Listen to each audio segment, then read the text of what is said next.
29 years first. Then I came to U.S. and studied in Iowa State University along with Don Callan in the graduate school for environmental science and geology.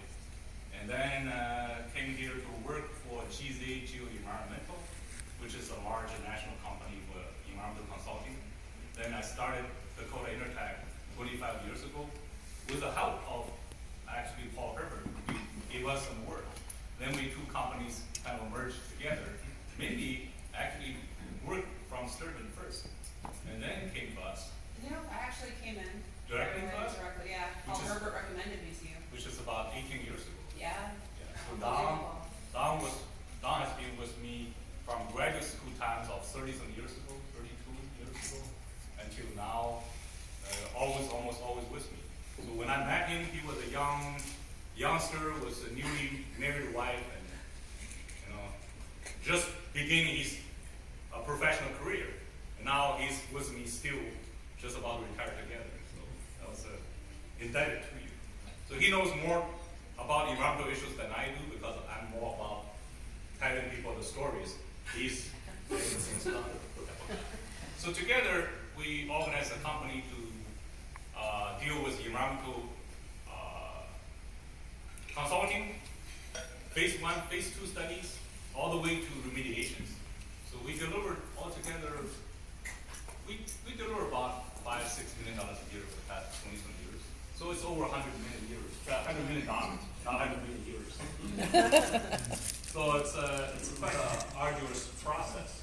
We have because we're not established company to begin with, so we have to do some tougher things.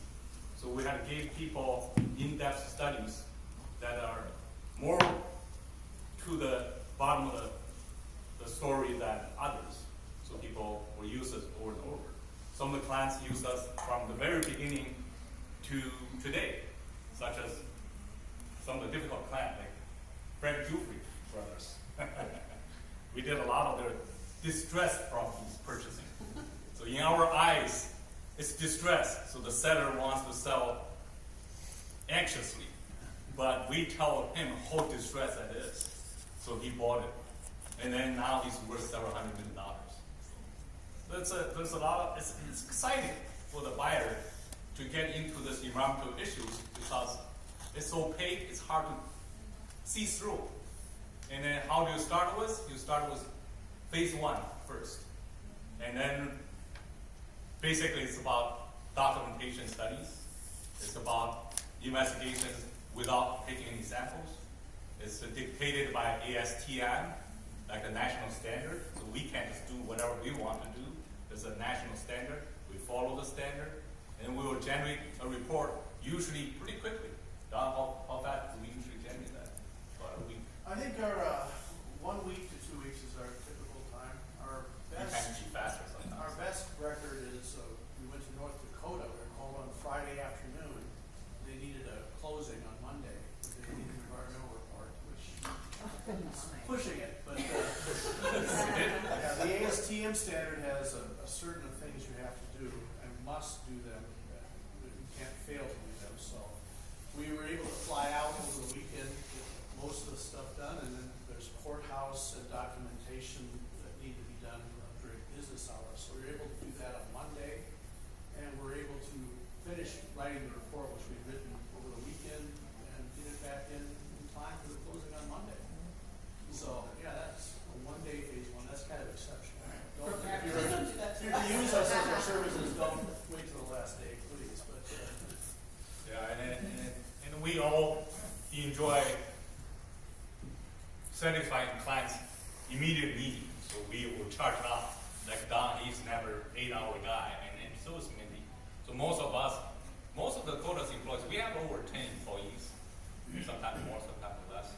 But most of our employees work with us for more than 15 years on average. So we are old-time culture. We want to keep people together. And our clients, we don't go out actively marketing ourselves. We just keep with the old clients. So we kind of enjoy that life. They always come to us, we always go to them. So it's very hard for me to make new friends. But suddenly, Fred brought me so many new friends.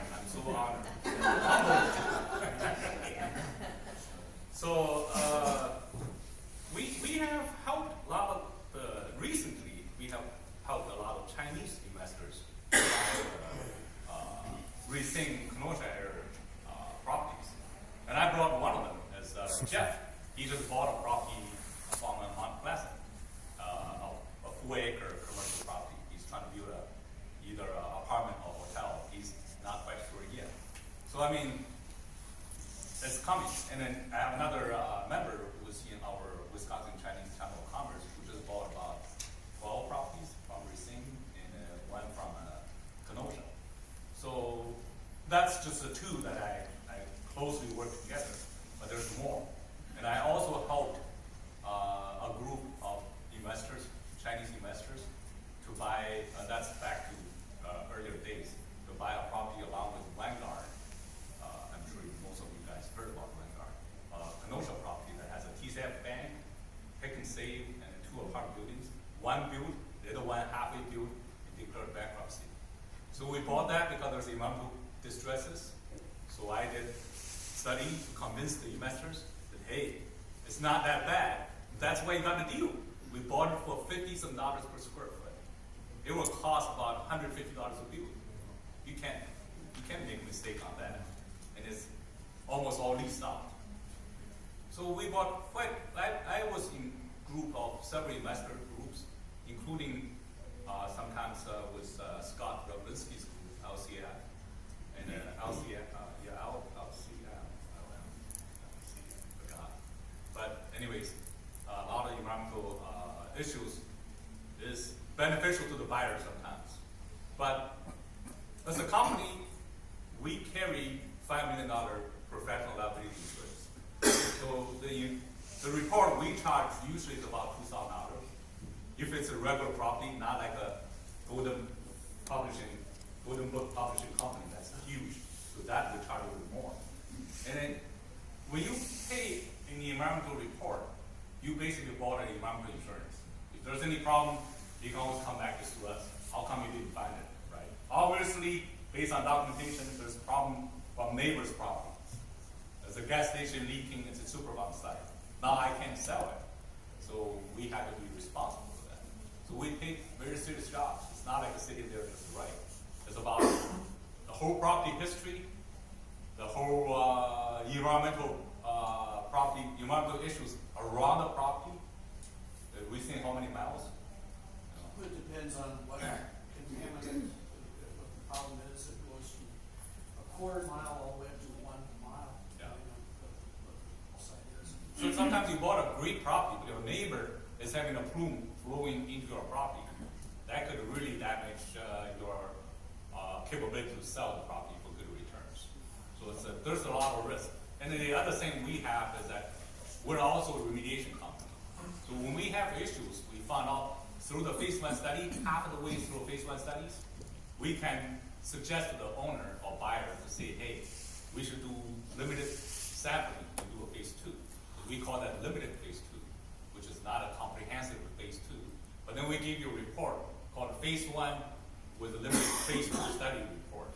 That way we sample certain places, and it can be done quickly within usually 2 weeks, because the lab turnout time is about, 3 days? Well, it depends, but yeah, if you want a phase 2, if you're doing sampling, you better plan on 2 weeks to a month. So which is what phase 2 is about, is to do some sampling, to identify certain things, to see how bad it is. Usually a limited phase 2 will tell you how bad that is. It's a free product everywhere. 3 holes, you know you're not gonna touch it. If sporadically there's some problems, hey, you come on a bargain for that.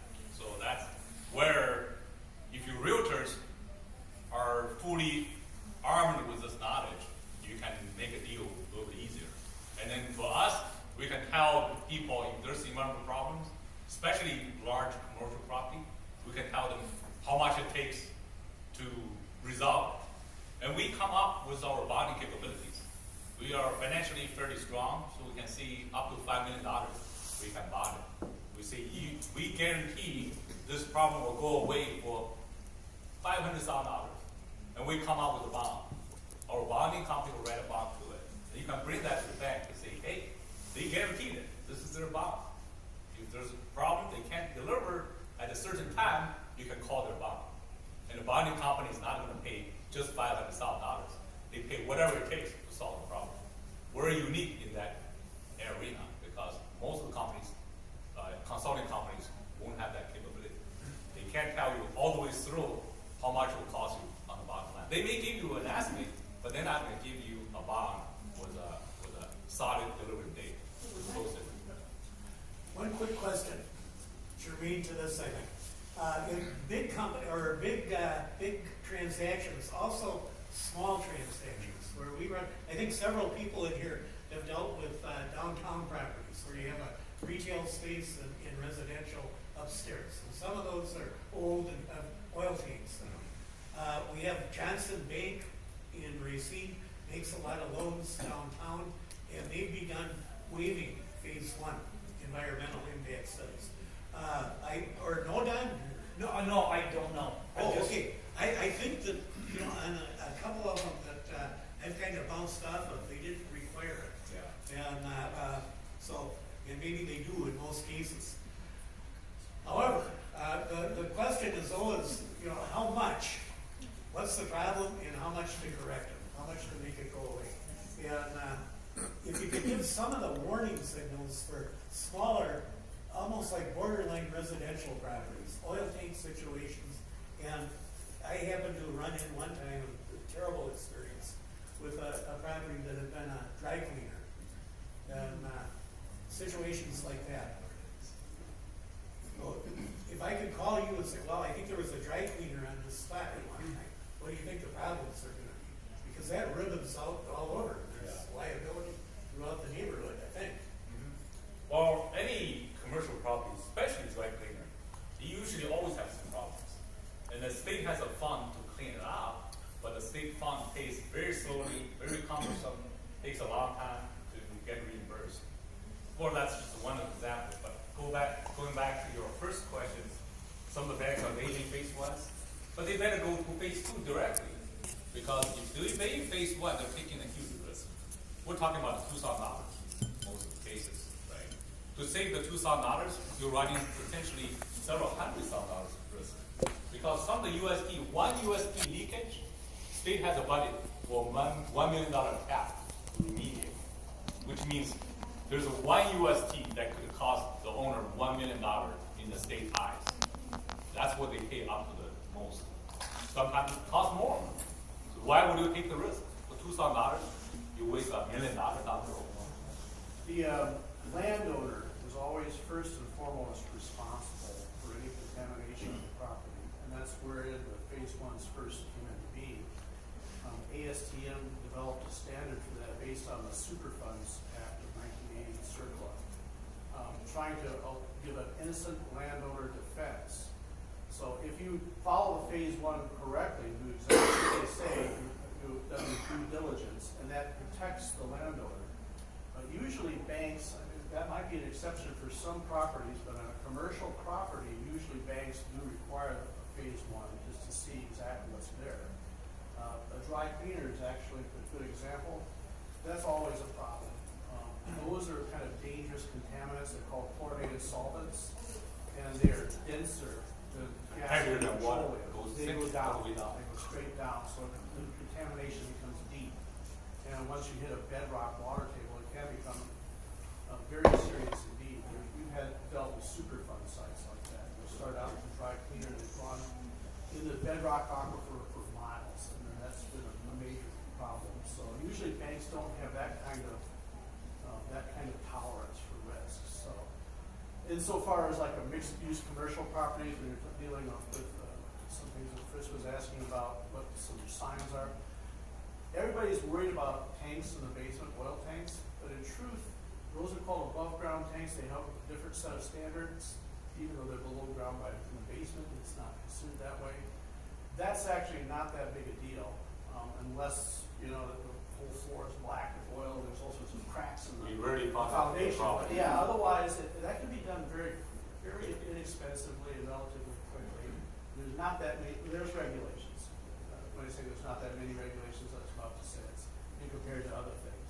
Not too much enforcement. Right. from the state. What you want to look for on a mixed-use property or even a residential property is underground storage tanks. Those have their own, even as a private residence with an underground oil tank, that's a little less restrictive than the commercial regulations, but nonetheless, they have certain things they have to follow.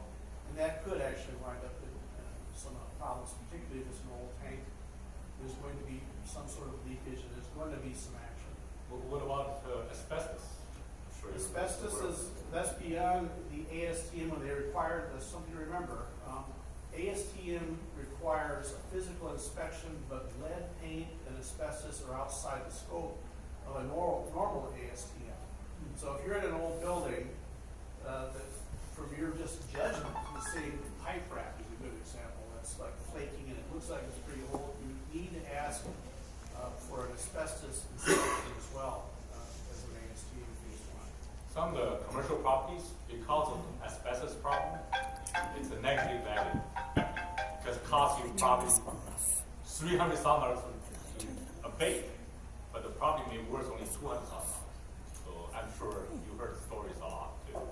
And then lead paint.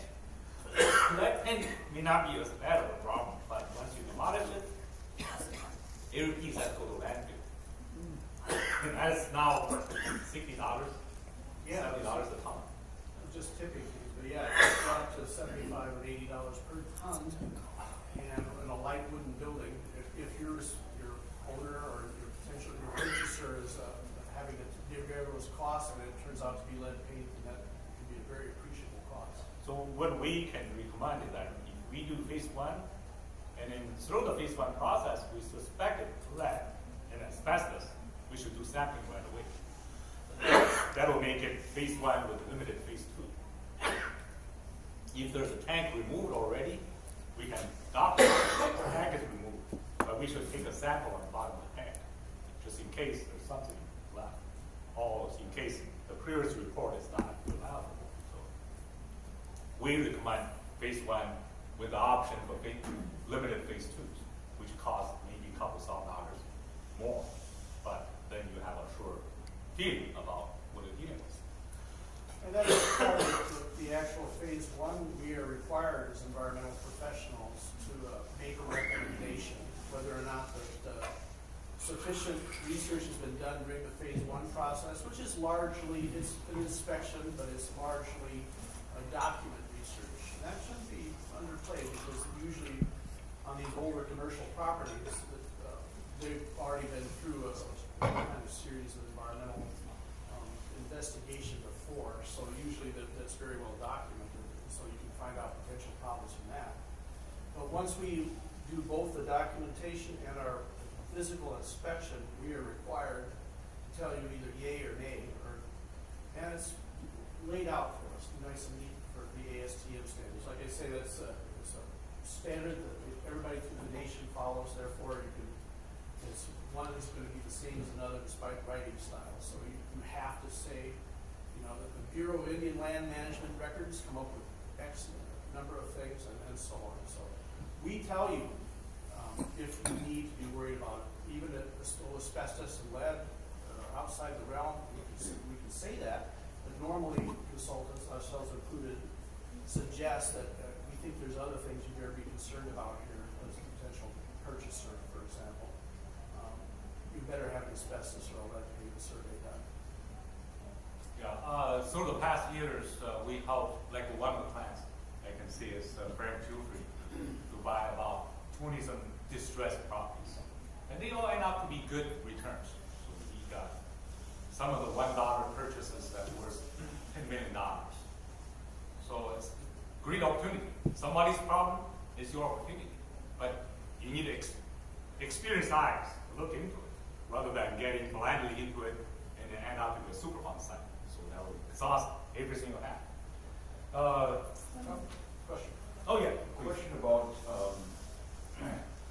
if there's any byproduct from power plants potentially that could prompt the investigation of any subsoil conditions of the groundwater or things if people are buying, how far away or a certain distance, whether it's land or an existing property, concerns for subsoil testing and or groundwater testing. Or depend on power plant. But a lot of the power plants were the older power plants that used the gasification process to generate light or generate electricity. And they have a lot of EAHs and whatever, the coal byproducts. That's one of the worst pollutions in the power plants, an older power plants. The new ones, that's just coal, I assume. And there's some potentially fallout from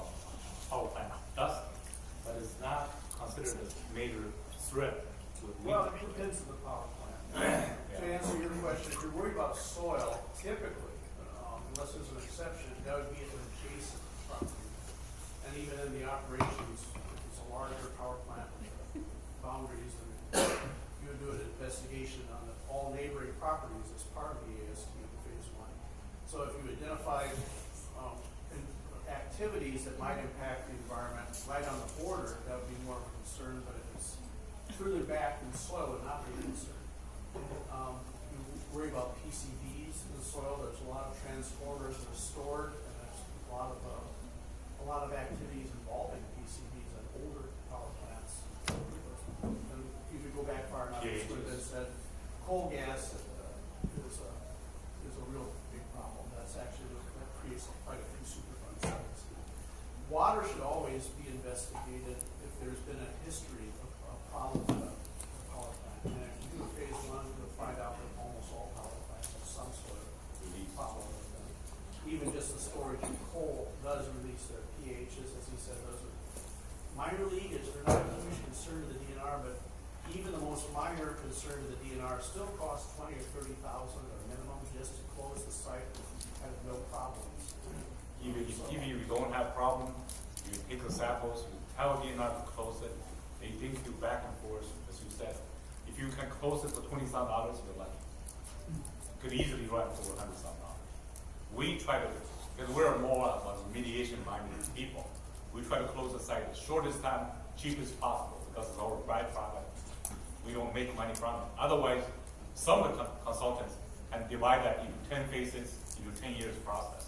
So it can take you a long time. And then when you ask them how much it will take to close it, they will say maybe starting with $50,000. And it could take you many years because they will do in-depth studies to generate 10 reports, each maybe 2 inches thick. We try to write a letter report so we make it go away faster, but that's our style. Based on your vast experience, when a situation like that could arise, do you get involved in a consulting manner in posing alternative